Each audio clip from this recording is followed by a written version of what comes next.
Kashmir files और Kerala story जैसी फिल्में विवादों में रहने के बाद अब नई फिल्म अजमेर 92 रिलीज से पहले ही विवादों में है। इस फिल्म में अजमेर के 1992 की एक क्राइम की कहानी दिखाई गई है। फिल्म पर ज्यादा बातचीत के लिए ब्रिजेंद्र काला जी हमारे साथ हैं। सर, स्वागत है आपका इंडिया टीवी पर। सर, फिल्म अजमेर 92 ट्रेलर भी खुलकर नहीं सामने आया है, लेकिन फिल्म को लेकर विवाद शुरू हो गया है। दिल्ली में एक संगठन है जमीयत उलमा हिंद, उन्होंने इस फिल्म पर बैन की मांग की है। आप इस फिल्म का हिस्सा हैं, बतौर कलाकार क्या सोचते हैं आप? अभी मैंने फिल्म देखी नहीं है। मुझे लगता है कि शायद क्योंकि जो डबिंग के टाइम पे हम थोड़ी बहुत डबिंग की थी, क्योंकि हम पूरी फिल्म का हिस्सा तो हो नहीं पाया, क्योंकि इस तरह का किरदार मेरा नहीं था।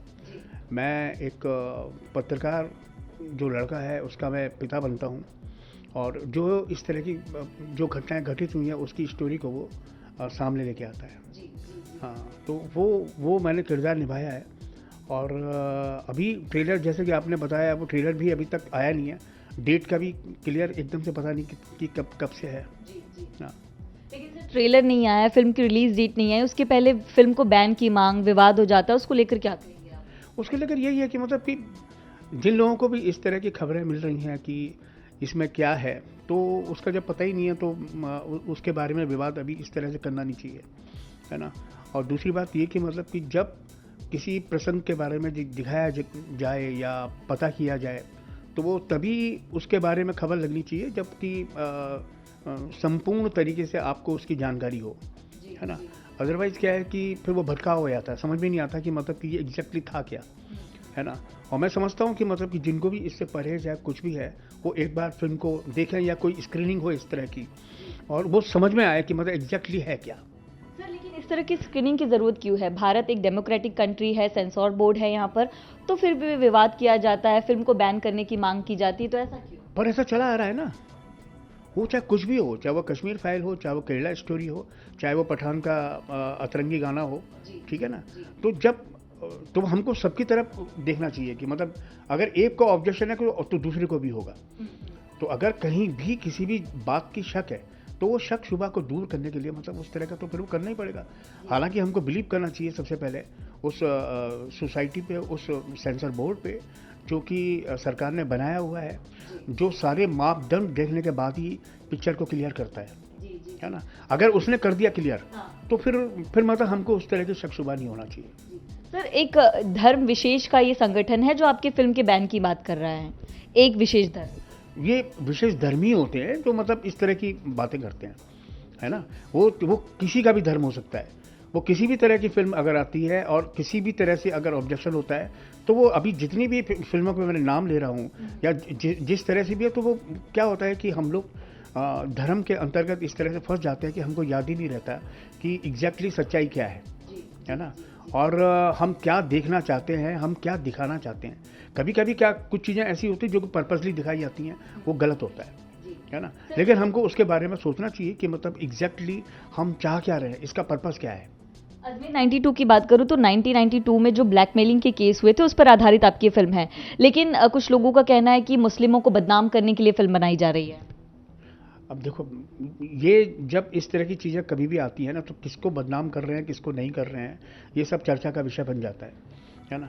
तो वही मैं बोल रहा हूँ कि मतलब अभी मैंने एक मेरी छोटी सी फिल्म आई थी, उसका नाम था लवास्ते, जिसका पर्पस था कि लाशों के वास्ते, वो जो आवारा लाशें होती है या वो परिवार, वो लोग जिनके मतलब बच्चे होने के बावजूद भी मतलब कोई उनको कायदे से दाह संस्कार नहीं करता है, उसके ऊपर एक फिल्म थी। एक जिसे कहते हैं एक मुद्दा था वो, है ना। तो वो न तो कोई चर्चा का विषय बनी, ना किसी ने उसके ऊपर ऑब्जेक्शन किया, किसी ने बातचीत भी नहीं की उसके बारे में, है ना, या ना किसी ने कोई सवाल किया उसके बारे में। तो मेरा मानना ये है कि मतलब कि हम उस सोसाइटी को बिलोंग करते हैं जिसके लिए सिनेमा एक तस्वीर की तरह होता है, कि वो आईना दिखाता है। तो हमको हर चीज़ों को बराबरी से लेना चाहिए। सर, आपसे मिलने से पहले मैं कुछ उन संगठनों के पास भी गई जो इस फिल्म का विरोध कर रहे हैं। कई लोगों के जवाब थे कि फिल्म के कलाकार, मेकर्स को जेल में डाल देना चाहिए अगर वो ऐसी फिल्में बनाते हैं। देखो, अगर उनको किसी को भी अगर ऐसा लगता है कि मतलब उन कलाकारों को या उन मेकर्स को जेल में डाल देना चाहिए, अगर उन्होंने इस तरह की हरकत की है तो उनको जेल में डाल दो, है ना। तो कानून है उसके लिए, मतलब ऐसी थोड़ी कुछ हो जाएगा। लेकिन हर चीज़ के पीछे कोई ना कोई वजह होती है, तो उसको पूरी तरह से समझ के पता करके देन उसके बाद ही हमको आगे बढ़ना चाहिए। काला जी, कुल मिलाकर आपका क्या रिएक्शन होगा जो फिल्म के बैन की बात हो रही है?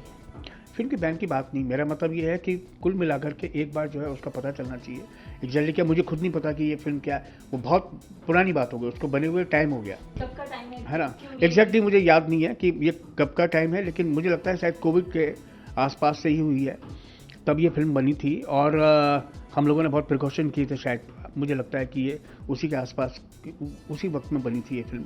और क्योंकि मैं पूरी कहानी का हिस्सा तो हूँ नहीं, एक छोटे छोटे पार्ट्स में बिट्स में हमने काम किया है, तो एग्जैक्टली हमको पता नहीं कि मतलब कि ये है क्या। तो बतौर कलाकार क्या कहते हैं आप? लगातार तमाम फिल्मों का विरोध शुरू हो जाता है, फिर बजट पर असर पड़ता है, एक पूरी इंडस्ट्री इससे प्रभावित होती है। मेरा मानना ये है कि भाई ऐसे इस तरह के, पहली बात तो ये है कि किसी भी चीज़ को चर्चा में, या तो ये फिल्म मुझे लगता है या तो सुपर हिट हो जाएगी, वो प्रोड्यूसर बहुत कमा लेंगे, है ना। अगर इस तरह की बात अगर ये चल गई उस हिसाब से, तो या तो पर्पसली हो रहा है ऐसा कुछ, या फिर ये है कि मतलब कि किस्मत होती है, फेट होता है हर चीज़ का, है ना। लेकिन ये जो विरोध है किसी भी चीज़ का, उसको भाई सेंसर बोर्ड से शिकायत करो। मेरा मानना ये है कि सेंसर बोर्ड के पास जाओ कि आपने ये किस लिए इस फिल्म को पास किया, अगर आपने इसको जो भी सर्टिफिकेट दिया है ये किस वजह से दिया है, तो हमको सेंसर बोर्ड से शिकायत करनी चाहिए। वहाँ जाकर के सबसे पहले बातचीत करनी चाहिए, वो शायद आपको समझाएंगे कि इस फिल्म को बैन करना है कि नहीं करना है, या इस फिल्म को हमने किस तरीके से, अभी पता नहीं सर्टिफिकेट मिला है कि नहीं मिला, क्योंकि अभी जब फिल्म रिलीज होगी उसके आसपास जाकर के पता चलेगा। लेकिन उसके पहले विवाद शुरू हो गया है। नहीं, विवाद शुरू हो गया, लेकिन उसका असली विवाद तो तब होगा जब वहाँ से सर्टिफिकेट मिलेगा। तो ये जानते हैं आप कहीं ना कहीं कि असली विवाद वहां से शुरू हो जाएगा जब मेन सर्टिफिकेट मिल जाएगा?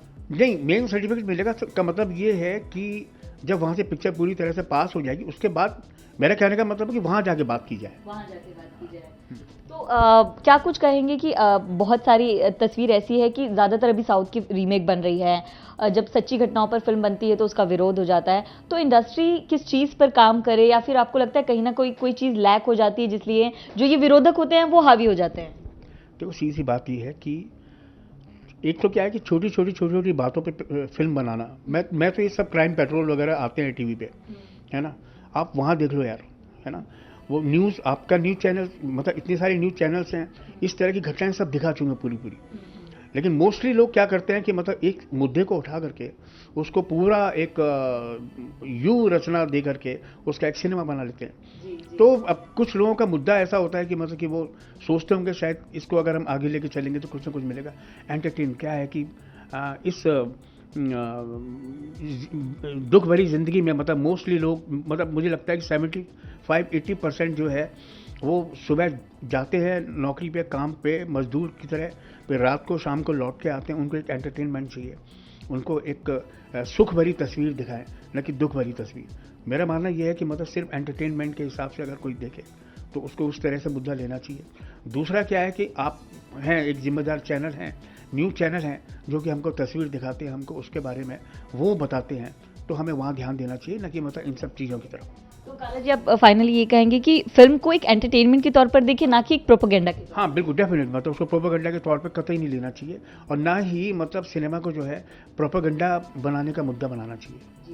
तो काला जी फिल्म का हिस्सा हैं, इम्पोर्टेंट रोल प्ले करे, लेकिन फिल्म के ट्रेलर और रिलीज से पहले ही विवाद जो है वो काफ़ी ज़्यादा बढ़ गया। इसको लेकर राजनीति भी खूब हो रही है, और एक बार फिर से भारत की एक नई फिल्म है जिसके बैन की बात की जा रही है।